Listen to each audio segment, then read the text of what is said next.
جادو کیا ہے؟ جادو کیسے کیا جاتا ہے؟ جادو کیوں کیا جاتا ہے؟ نبی کریم صلی اللہ علیہ وآلہ وسلم پر جادو کیسے کیا گیا تھا؟ وہ کون سی چیز ہے جسے چھپا کر رکھا جائے تو جادو کا اثر نہیں ہوتا؟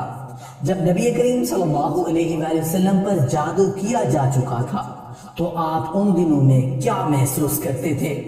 اگر آج کوئی مرد یا کوئی عورت اس طرح کی چیزوں کو محسوس کرے تو وہ سمجھ جائے کہ اس پر بھی جادو کیا جا چکا ہے۔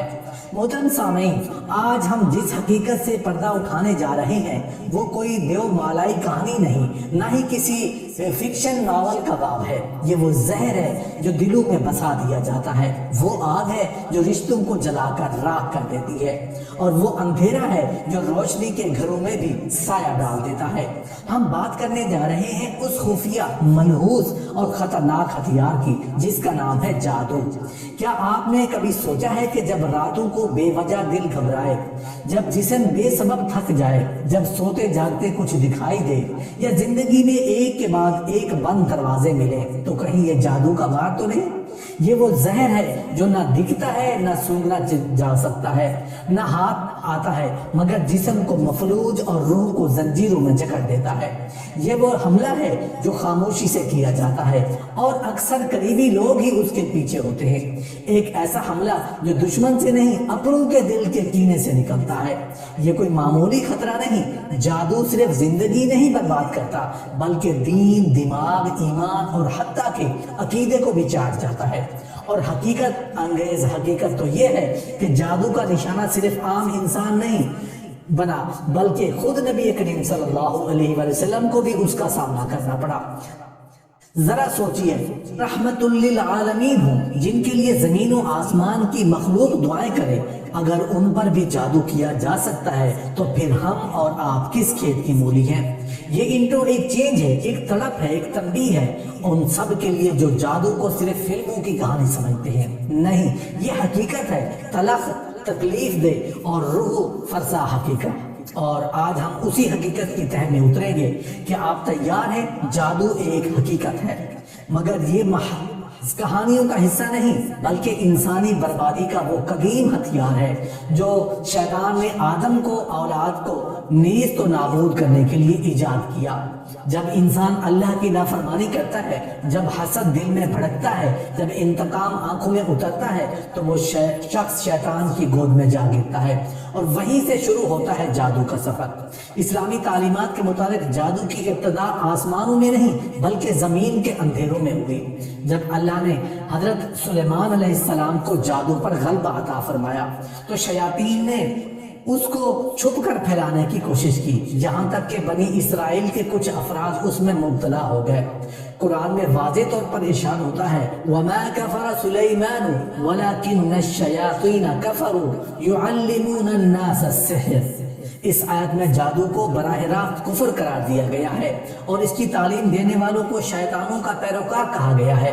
اسلام میں جادو کرنا، سیکھنا یا کروانا ایسا جرم ہے جس کا تعلق نہ صرف انسانوں سے بلکہ ایمان کے زوال سے ہے۔ جادو کی ایک خوفناک بات یہ ہے کہ یہ ظاہری آنکھ سے نظر نہیں آتا، مگر اثرات ایسے چھوڑتا ہے جیسے زہر آہستہ آہستہ پورا جسم میں پھیلتا جائے۔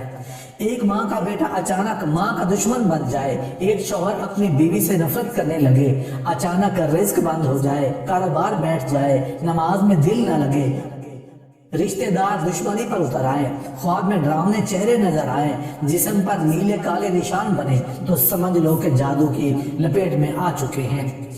حدیث میں رسول اللہ صلی اللہ علیہ وسلم نے جادو کو 7 ہلاک کرنے والوں چیزوں میں شمار کیا۔ حضرت ابو ہریرہ رضی اللہ عنہ سے روایت ہے کہ نبی کریم صلی اللہ علیہ وسلم نے فرمایا، یعنی 7 ہلاک کرنے والوں چیزوں سے بچو، ان میں سب سے پہلی ہے شرک اور دوسری ہے جادو۔ میرے عزیزوں، کیا آپ نے کبھی یہ سوچا ہے کہ وہ چیز جو ہمیں خوبصورتی دیتی ہے، وقار بخشتی ہے، وہی چیز اگر دشمنوں کی نظر آ جائے تو ہماری زندگی اجیرن بن سکتی ہے؟ جی ہاں، وہ چیز ہے بال، سر کے بال، جو اللہ کی طرف سے ایک زینت ہے، لیکن اگر ان کی حفاظت نہ کی جائے تو یہی زینت ہماری تباہی کا سبب بن سکتی ہے۔ آپ کو جھنجھوڑ دینے والی حقیقت یہ ہے کہ کالا جادو کرنے والے اکثر انسان کی تصویر یا اس کے جسم کے کسی حصے کا استعمال کرتے ہیں، اور سب سے زیادہ طاقتور اثر ہوتا ہے بالوں پر کیے جانے والے جادو کا۔ ایسا جادو نہ صرف انسان کی عقل کو مفلوج کر دیتا ہے بلکہ اس کی زندگی میں اندھیرے کی ایسی چادر تان دیتا ہے کہ نہ نیند آتی ہے، نہ سکون ملتا ہے، نہ رزق میں برکت رہتی ہے، نہ رشتوں میں محبت باقی رہتی ہے۔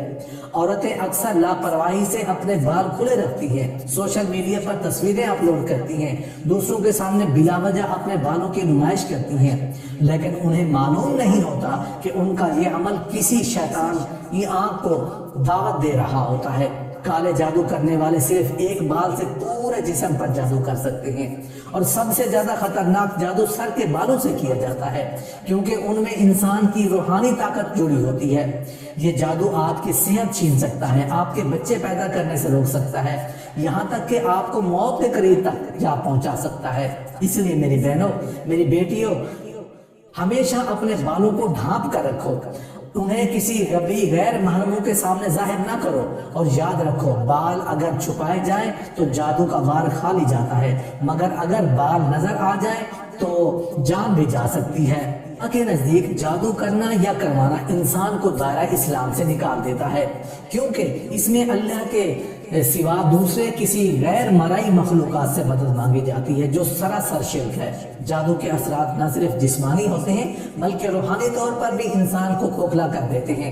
ایسے لوگ قرآن سن کر تڑپنے لگتے ہیں، ان پر اذان اثر کرتی ہے، نماز میں دل نہیں لگتا، عبادت سے بھاگتے ہیں، اور وہ روحانی سکون جو اللہ کے قریب ہونے سے ملتا ہے ان کے دل سے چھن جاتا ہے۔ یہ سمجھنا ضروری ہے کہ جادو صرف کالا کپڑا باندھنے، کچھ پڑھ کر پھونکنے یا قبرستان جا کر ہڈیوں سے عمل کرنے تک محدود نہیں۔ جادو حسد سے شروع ہوتا ہے، بد دعا سے طاقت پکڑتا ہے، اور جنات کے ذریعے اثر ڈالنے کا ہنر بن جاتا ہے۔ اور یہی سب کچھ تب ممکن ہوتا ہے جب ایک انسان اپنا ایمان بیچ کر شیطان سے معاہدہ کر لیتا ہے۔ جادو کرنے والے لوگ اکثر معصوم چہروں، بے ضرر حلیوں اور روحانی عامل کے نام سے کام کرتے ہیں۔ ان کے پاس جانے والے لوگ یہ سمجھتے ہیں کہ وہ ان کا مسئلہ حل کر دیں گے، لیکن حقیقت یہ ہے کہ وہ ان کی روحانی جڑیں کاٹ دیتے ہیں۔ ان کے بتائے گئے تعویذ، پانی، عمل یا نقش دراصل ایسے دروازے ہوتے ہیں جو جنات کو انسان کی زندگی میں داخل ہونے کی اجازت دیتے ہیں۔ یہ بات اصولی طور پر تسلیم شدہ ہے، اور روایات کے متفقہ ذخیرے سے ثابت ہے کہ نبی کریم صلی اللہ علیہ وسلم پر جادو ہوا۔ یہ کوئی سادہ سی بات نہیں، بلکہ یہ ایک ایسا واقعہ ہے جو ایمان کو جھنجھوڑ دیتا ہے، سوچ کو لرزا دیتا ہے، اور انکار کی ہر جرات کو خاک میں ملا دیتا ہے۔ اس واقعے کی اہمیت محض اس لیے نہیں کہ جادو ہوا، بلکہ اس لیے کہ یہ جادو خود خاتم النبیین، امام الانبیاء صلی اللہ علیہ وسلم کے خلاف استعمال ہوا، اور اس کا اثر ظاہر ہوا۔ یہ واقعہ صلح حدیبیہ کے بعد پیش آیا، جب مشرکین عرب کے ساتھ ایک وقتی امن قائم ہو چکا تھا۔ نبی کریم صلی اللہ علیہ وسلم یکسو ہو چکے تھے، اور اب اسلام کے دشمنوں کی اگلی پناہ گاہ خیبر کے یہود آپ کی نگاہ میں تھے۔ مدینہ سے نکالے گئے کئی یہودی خیبر میں آ کر جمع ہو گئے تھے، اور یہ مقام اسلام دشمنی کا گڑھ بن چکا تھا۔ انہیں معلوم ہو چکا تھا کہ محمد صلی اللہ علیہ وسلم اب پورے یقین، کامل توجہ اور تمام تر قوت کے ساتھ ہماری طرف متوجہ ہو رہے ہیں، اور اس سے پہلے کہ وہ ہمارے خلاف اقدام کریں ہمیں کوئی پیش بندی کرنی چاہیے۔ یہ پیش بندی صرف دشمنی یا مخالفت پر مبنی نہیں تھی، بلکہ یہ خباثت، کینہ پروری اور روحانی درندگی کی بدترین مثال تھی۔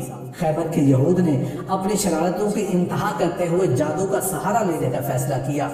ان کے ایک وفد نے مدینہ آ کر بنی زریق کے قبیلے سے تعلق رکھنے والے لبی بن عاصم نامی شخص سے رابطہ کیا۔ وہ یا تو کھلا منافق تھا یا کم از کم یہودیوں کا وفادار حلیف۔ انہوں نے اسے قائل کیا کہ وہ نبی کریم صلی اللہ علیہ وسلم پر جادو کرے، اور اس کے عوض 3 اشرفیاں پیش کی، اور ظاہر ہے ان کے نزدیک یہ سودا مہنگا نہ تھا۔ لبی بن عاصم جو جادوگری میں ماہر تھا، اس ناپاک مقصد کی تکمیل کے لیے ایک ذریعہ تلاش کرتا ہے۔ ایک یہودی لڑکے کو جو اس وقت نبی کریم صلی اللہ علیہ وسلم کے گھر میں بطور خادم کام کر رہا تھا، اس نے اپنے ساتھ ملا لیا۔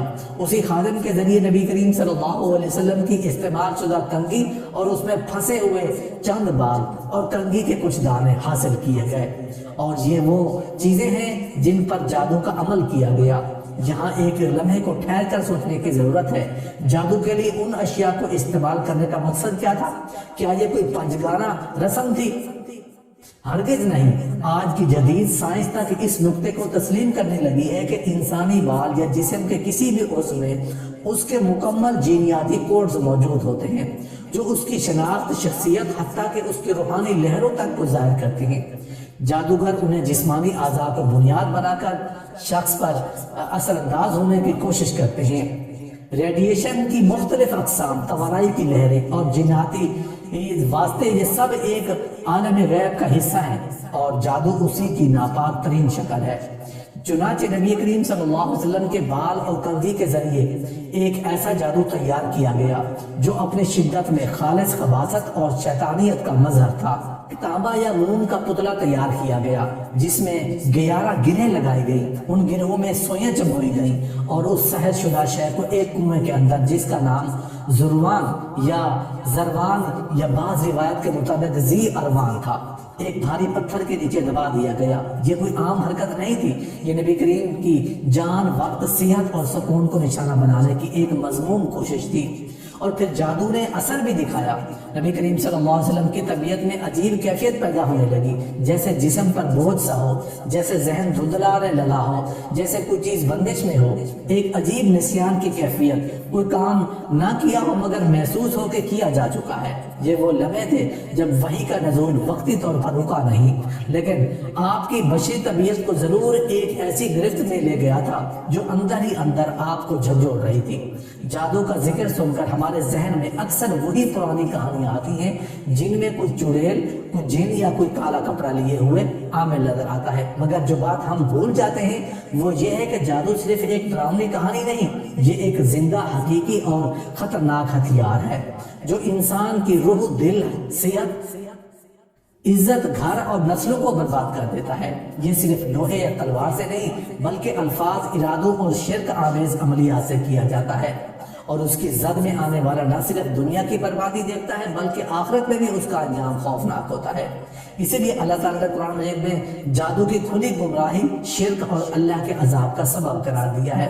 قرآن مجید میں اللہ تعالیٰ فرماتے ہیں وَلَا يُفْلِحُ السَّاحِرُ حَيْثُ أَتَىٰ، اور جادوگر جہاں کہیں بھی جائے کامیاب نہیں ہو سکتا۔ یہ آیت اس حقیقت کو کھول کر بیان کرتی ہے کہ جادوگر کی دنیاوی چالاکیاں، اس کے اثرات اور اس کی چرب زبانی کبھی بھی اس کو کامیابی کے راہ پر نہیں لے جا سکتی، چاہے وہ کتنا ہی طاقتور دکھائی دے، مگر اللہ کی نگاہ میں وہ ذلیل ترین انسان ہوتا ہے۔ اور حضرت سلیمان علیہ السلام کے در کا وہ مشہور واقعہ جو سورہ بقرہ میں بیان ہوا کہ کس طرح بنی اسرائیل نے ہاروت ماروت کے ذریعے سیکھے جانے والے جادو کو اپنایا اور لوگوں میں فتنے کا سبب بنے۔ اللہ تعالیٰ فرماتے ہیں وَمَا يُعَلِّمَانِ مِنْ أَحَدٍ حَتَّى يَقُولَا إِنَّمَا نَحْنُ فِتْنَةٌ فَلَا تَكْفُرْ، اور وہ دونوں فرشتے کسی کو کچھ نہ سکھاتے تھے جب تک یہ نہ کہہ دے کہ ہم تو صرف آزمائش ہے، تو کفر نہ کر۔ اس آیت میں واضح طور پر جادو کو کفر کہا گیا ہے۔ یہ کوئی معمولی غلطی یا گناہ نہیں بلکہ انسان کو ایمان سے نکال دینے والا عمل ہے۔ جب کوئی جادو سیکھتا ہے، سکھاتا ہے یا کرواتا ہے تو وہ اللہ کے راستے سے ہٹ کر شیطان کے راستے پر چل پڑتا ہے، اور جو شخص اللہ کو چھوڑ کر شیطان کو اپنا مددگار بناتا ہے اس کے لیے دنیا میں ذلت اور آخرت میں جہنم ہے۔ نبی کریم صلی اللہ علیہ وسلم نے بھی جادو کے بارے میں نہایت سخت تنبیہات فرمائی۔ صحیح بخاری کی روایت ہے آنکھ ہلاک کرنے والی چیزوں سے بچو۔ صحابہ نے پوچھا یا رسول اللہ وہ کیا ہے؟ فرمایا اللہ کے ساتھ شرک کرنا، جادو کرنا، ناحق قتل کرنا، سود کھانا، یتیم کا مال کھانا، میدان جنگ سے پیٹ پھیرنا اور پاک دامن عورتوں پر تہمت لگانا۔ یہ حدیث بتاتی ہے کہ جادو ان 7 بڑے گناہوں میں سے ایک ہے جن کی سزا دنیا میں بھی سخت ہے اور آخرت میں بھی۔ جادو کرنا اور کروانا انسان کو سیدھا جہنم کے دروازے تک لے جاتا ہے۔ سلف صالحین سے منقول ہے کہ جو شخص جادو کے اثرات میں مبتلا ہو جائے وہ صرف دوا سے نہیں بلکہ توبہ، قرآن، نماز اور سچی توحید ہی سے ہی شفا پا سکتا ہے۔ امام ابن تیمیہ رحمۃ اللہ علیہ فرماتے ہیں جادو کا توڑ صرف اللہ کی مدد، قرآن اور مشروع اذکار سے ممکن ہے، اور جو شخص جادو کے خلاف شرعی ہتھیار نہ اٹھائے وہ اپنی بربادی خود دعوت دیتا ہے۔ آج کے دور میں افسوس کی بات یہ ہے کہ لوگ جادو کی شکایت لے کر کسی اللہ والے کے دروازے پر نہیں بلکہ خود کسی جادوگر کے پاس جا بیٹھتے ہیں۔ اپنے بیوی کو منانے کے لیے، ساس کو قابو میں کرنے کے لیے یا کاروبار میں ترقی کے لیے لوگ عملیات اور جادو کی راہوں پر نکل پڑتے ہیں۔ وہ یہ نہیں سمجھتے کہ اس راستے کا انجام کیا ہے، وہ اپنے دنیا برباد کر دیتے ہیں، آخرت بھی۔ لہٰذا اگر کوئی جادو میں مبتلا ہو جائے تو سب سے پہلا قدم یہ ہونا چاہیے کہ وہ اپنے ایمان کی تجدید کرے، وہ سچے دل سے اللہ کی طرف لوٹے، قرآن کی تلاوت کو لازم کرے، نمازوں کی پابندی کرے اور خاص طور پر سورہ بقرہ، آیت الکرسی، سورہ فلق اور سورہ ناس کو روزانہ صبح و شام پڑھنے کی عادت بنا لے۔ یہ آیات جادو کے خلاف ایک مضبوط قلعہ ہے۔ جادو ایک ایسا زہر ہے جو صرف جسم کو نہیں، روح کو بھی گلانا شروع کر دیتا ہے۔ وہ انسان جو سحر میں مبتلا ہو جاتا ہے، اس کا دل اللہ کی ذات سے غافل ہونے لگتا ہے، وہ سستی، بوجھل پن اور بے سبب غم میں ڈوبنے لگتا ہے، دعاؤں کا اثر محسوس نہیں ہوتا، عبادات میں لذت ختم ہو جاتی ہے، قرآن دل پر اثر نہیں کرتا، نیک کام بوجھ لگتے ہیں اور گناہ معمولی محسوس ہونے لگتے ہیں۔ دراصل یہ وہ مقام ہے جہاں جادو اپنا سب سے مہلک وار کرتا ہے۔ ایمان پر نبی کریم صلی اللہ علیہ وسلم کی حدیث ہے، بعض لوگ صبح کو مومن ہوں گے اور شام کو کافر ہو جائیں گے۔ یہی جادو کا فتنہ ہے جو انسان کو آہستہ آہستہ اندھیری کھائی میں لے جاتا ہے، جہاں شک، وسوسے اور دین سے دوری بڑھتی جاتی ہے۔ یہ کوئی معمولی حملہ نہیں بلکہ روح پر حملہ ہے۔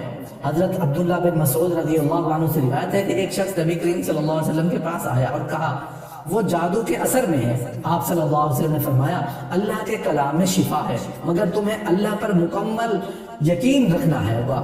مگر جادو زدہ انسان کی سب سے بڑی مصیبت یہ ہوتی ہے کہ اس کا دل اس یقین سے خالی ہونے لگتا ہے، وہ ہر راستے آزماتا ہے سوائے اس کے جو اللہ کی طرف جاتا ہے۔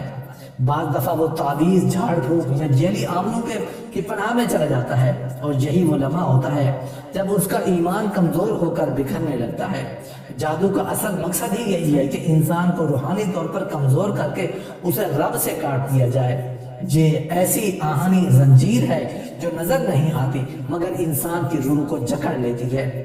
وہ شخص جو دن رات ذکر کرتا ہے اب سستی اور نیند کا شکار ہوتا ہے، اور جو شخص قرآن پڑھتا ہے اب اس کے لیے قرآن کھولنا مشکل ہو جاتا ہے، جو ہر نماز اول وقت پر پڑھتا ہے اب قضا کرنے لگا ہے۔ یہ سب علامات بتاتی ہیں کہ دشمن ایمان پر وار کر چکا ہے، اور اگر انسان نے بر وقت بیداری نہ کی تو اس کا انجام وہی ہوتا ہے جو قرآن میں فرعون کے جادوگروں کا ہوا تھا، جو حق پہچاننے سے پہلے گمراہی کے سب سے نچلے درجے پر تھے۔